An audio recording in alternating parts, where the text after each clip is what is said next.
Acho que a gente está vivendo um momento assim, de muita ansiedade por parte dos servidores. Está se aproximando o prazo final para fazer a migração e a adesão ao FUNPRESP, né, que são duas coisas diferentes. A gente acabou transformando uma coisa na outra, porque está todo mundo falando da migração, a migração, como fazer com a migração. Eu até acabei adotando esse nome também, mas na verdade, eu vou até explicar, são duas coisas distintas, né? Na verdade, para você aderir ao FUNPRESP-JUDE, você tem que fazer a migração de regime, em seguida fazer a adesão ao FUNPRESP-JUDE. Você pode fazer as coisas separadamente, né? Você pode aderir ao FUNPRESP, permanecer na sua regra atual, você pode migrar de regime sem aderir ao FUNPRESP. São coisas distintas, mas eu vou tentar explicar isso para vocês.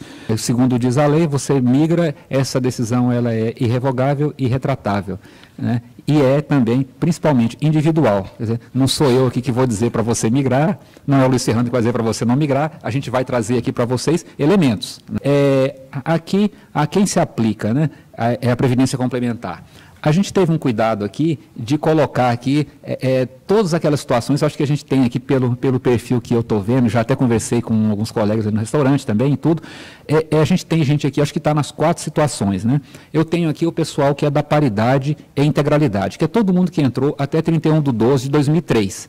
Nós temos um grupo pequeno, que eu não sei se é o caso aqui, mas deve ter também, talvez um ou outro aí também, que é aquele pessoal que entrou já a partir de janeiro de 2004, que já tinha acabado com a paridade, mas a integralidade não tinha sido regulamentada, o que só veio acontecer no dia 20 de fevereiro de 2004. Já temos aí, na sequência, a partir do dia 20 de fevereiro, e no nosso caso, até 13 de outubro de 2013, que é o pessoal que entrou na média salarial.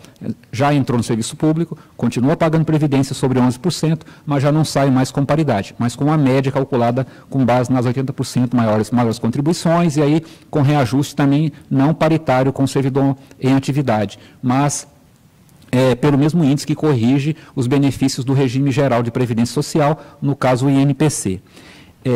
E agora, quem entrou a partir do dia 14, ele está limitado ao teto do INSS, que hoje é R$ 5.645,80, contribui para a Previdência somente sobre esse valor e só leva a esse benefício. Se ele quiser mais do que isso, tem que aderir ao FUNPRESP, ao plano de benefício administrado pela FUNPRESP-JUDE. Bem, aqui, quais são as consequências da migração? Eu já falei um pouco sobre isso, né? Primeiro, que você está limitado ao teto do regime geral. Já entrou, quem entrou a partir dessa data, já deve ter visto isso no seu contra-cheque. Você recebe o salário normal, mas a sua contribuição previdenciária é só sobre R$ 5.645, que dá algo em torno de R$ 621 de contribuição previdenciária. O provento de aposentadoria e o benefício de pensão também está limitado ao teto. E é concedido um benefício especial para quem exercer a opção até o dia 28, ou seja, quem está na regra de média salarial, naquela regra de integralidade sem paridade, ou na regra de integralidade com paridade, se fizer a migração até o dia 28, ele vai fazer jus também a um benefício especial, que nada mais é do que uma compensação pela contribuição previdenciária em excesso, porque quem ingressou anteriormente a outubro de 2013... Ele sempre pagou sobre tudo e é facultada a adesão ao regime de previdência complementar. Como eu falei, a previdência complementar ela é facultativa. Como fica a situação daquele que aderiu, que migrou, né, fez a migração e fez a adesão? Ele vai ficar com a contribuição limitada ao teto do regime geral, os 11%, vai aderir ao FUNPRESP e aí ele vai ter uma contribuição que vai variar de 6,5% a 8,5% e até esse limite paritário com o patrocinador, no caso de vocês aqui, Justiça Federal. Se vocês aderirem, vocês vão ter uma contribuição paritária até esse limite. Muita gente tem continuado pagando mais 2,5% e aí mantendo os 11% de contribuição, mas aí esse limite extra aí dos 2,5%, ele não tem a contribuição paritária, é só esforço contributivo seu. E tem pessoas ainda que estão elevando essa contribuição até os 12%, que são, na prática, aquele limite que você tem para ter aquela isenção tributária de contribuição previdenciária. A legislação permite que até 12% daquilo que eu pago de contribuição previdenciária eu posso abater na hora do meu ajuste de imposto de renda, né?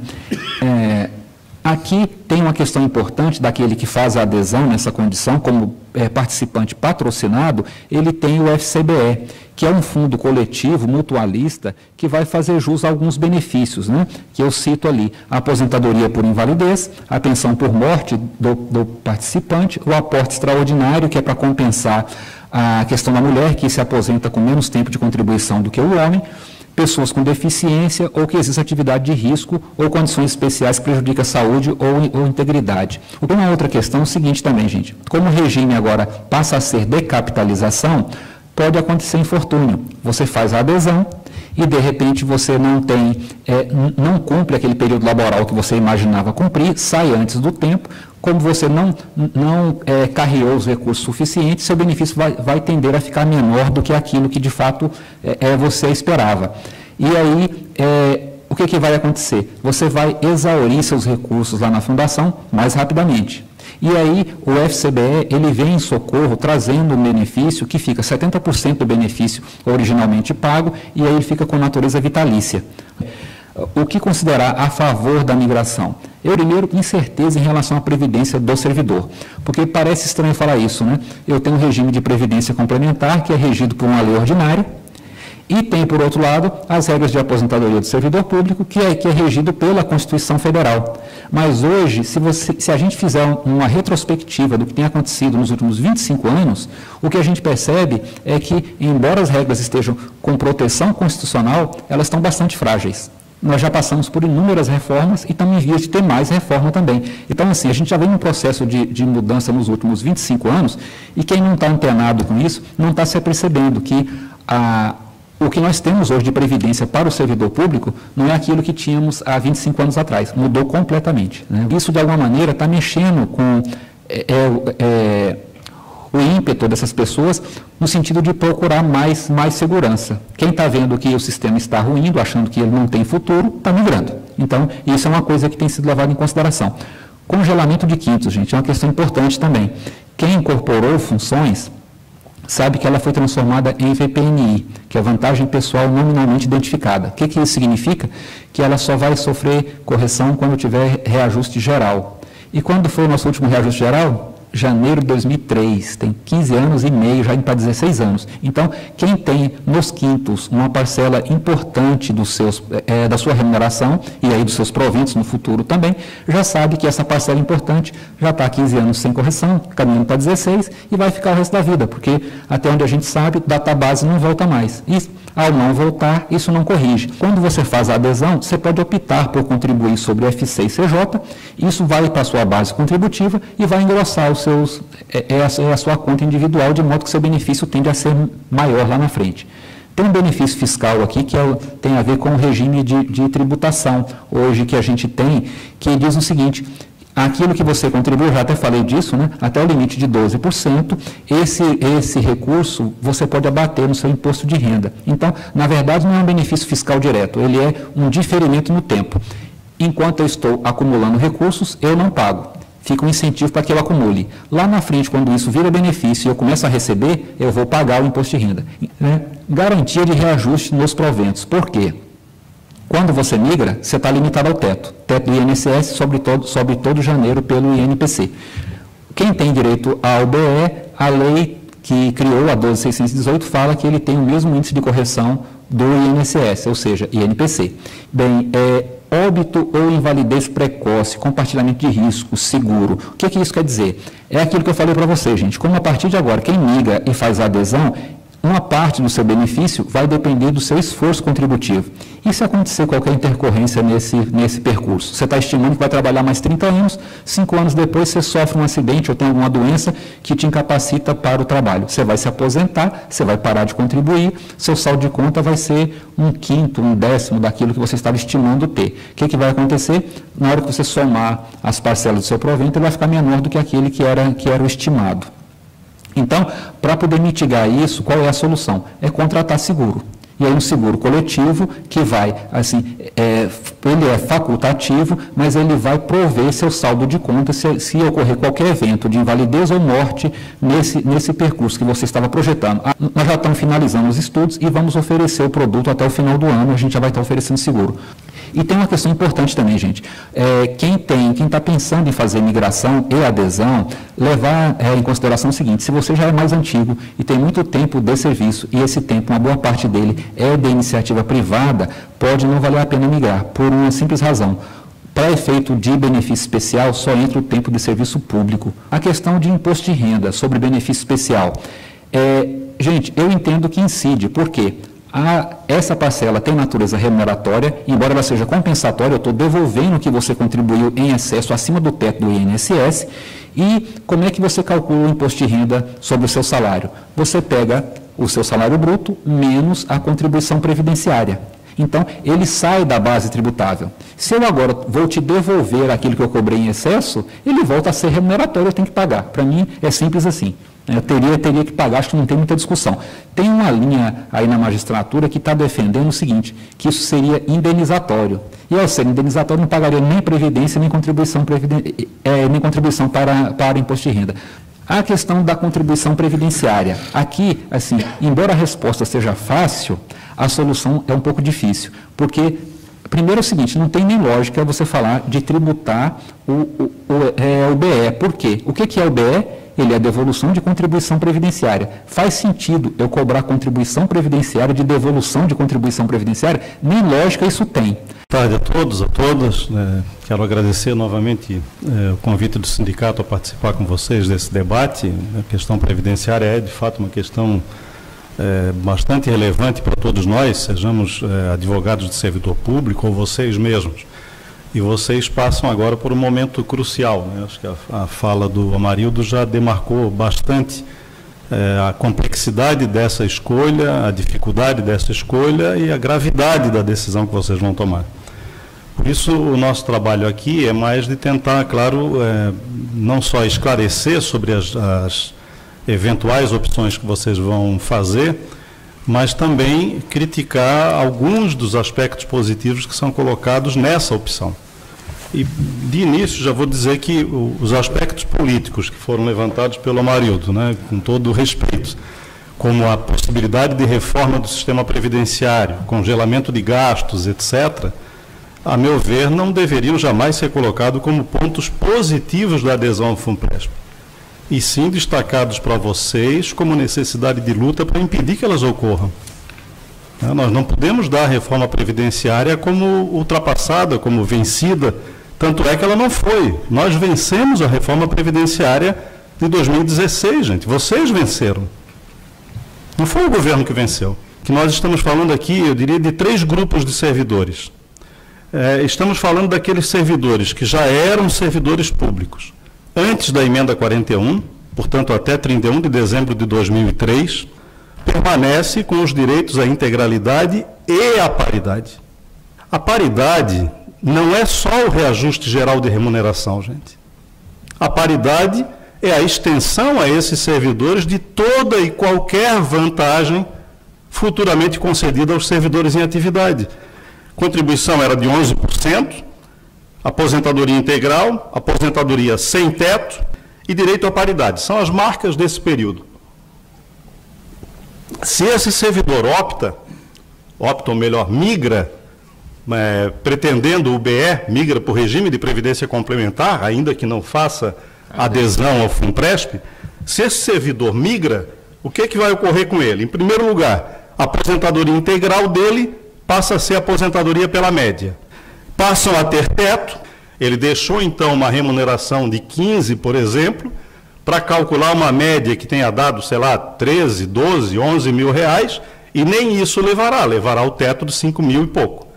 E levará em compensação um benefício especial calculado em razão daquilo que ele contribuiu a mais, porque os 11% incidiram sobre o total remuneratório dele durante um certo espaço de tempo, né?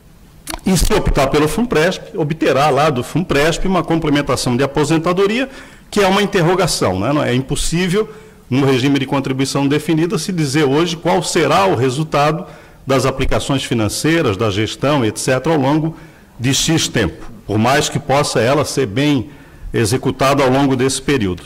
Portanto, esse grupo de servidores, eu diria, fazer a migração e fazer a opção pelo FUNPRESP, o sujeito precisa ser internado.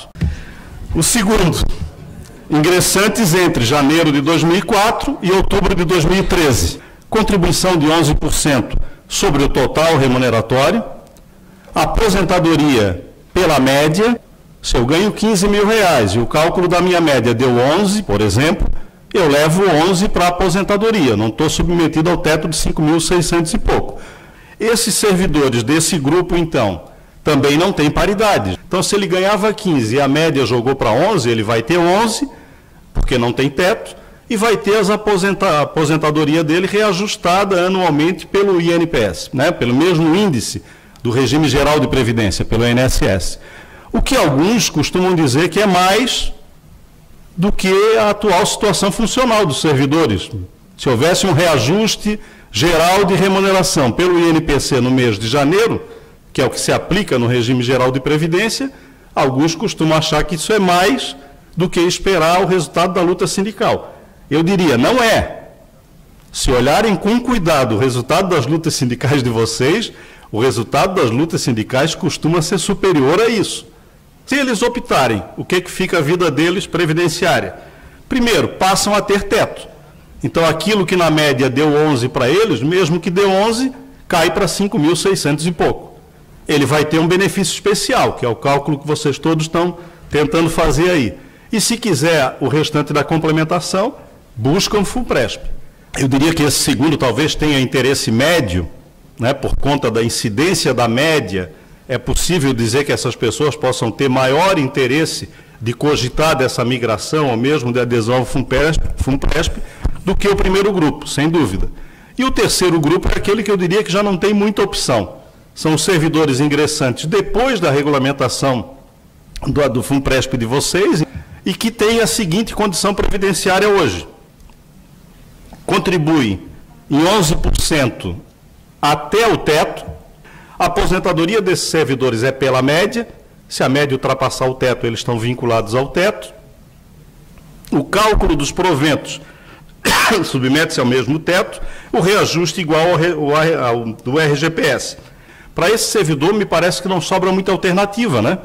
Porque se ele tem um salário de 15 mil, e na melhor das hipóteses ele vai levar 5.600, os outros 10 mil reais ele tem que buscar de alguma forma. Então, em primeiro lugar, eu acho que vocês deveriam se colocar dentro de cada um desses grupos para entender exatamente qual é a regra previdenciária que hoje vigora em relação a vocês, que hoje os protege. Se forem aquelas regras anteriores a 2004, eu não tenho dúvida nenhuma de que é um equívoco fazer essa migração. E vi que o FUNPRESP fez um trabalho muito bom de um slide a respeito do benefício especial, de como se calcula, como se chega ao benefício especial. E o caso que foi lá colocado me pareceu bastante interessante, de um servidor ingressante em 2012. Esse servidor era um técnico judiciário recebendo em torno de 15 mil reais. Pelos cálculos do FUNPRESP, esse servidor, ao migrar, cai para 5.600 e pouco, evidente, porque ele vai receber o teto pelo regime próprio, 5.600 e pouco. O benefício especial desse servidor deu em torno de R$ 1.300. 1.300 mais 5.500, que era o teto da época, hoje 5.600, 7.000 e alguma coisa. O sujeito trocou, então, os 15 dele, o cálculo pela média dos 15 caía para 14. Ou seja, se ele se aposentasse, ele teria 14, porque a média dava 14. Esse sujeito está escolhendo entre receber 14, com direito a reajuste anual pelo INPC igual ao regime geral de previdência, está escolhendo receber o teto de 5.600 e pouco, mais 1.300 de BE.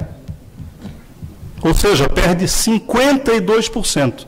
E vai buscar essa diferença no fundo de previdência complementar. Como é que isso pode ser lógico, gente? Como é que alguém pode fazer uma opção dessa?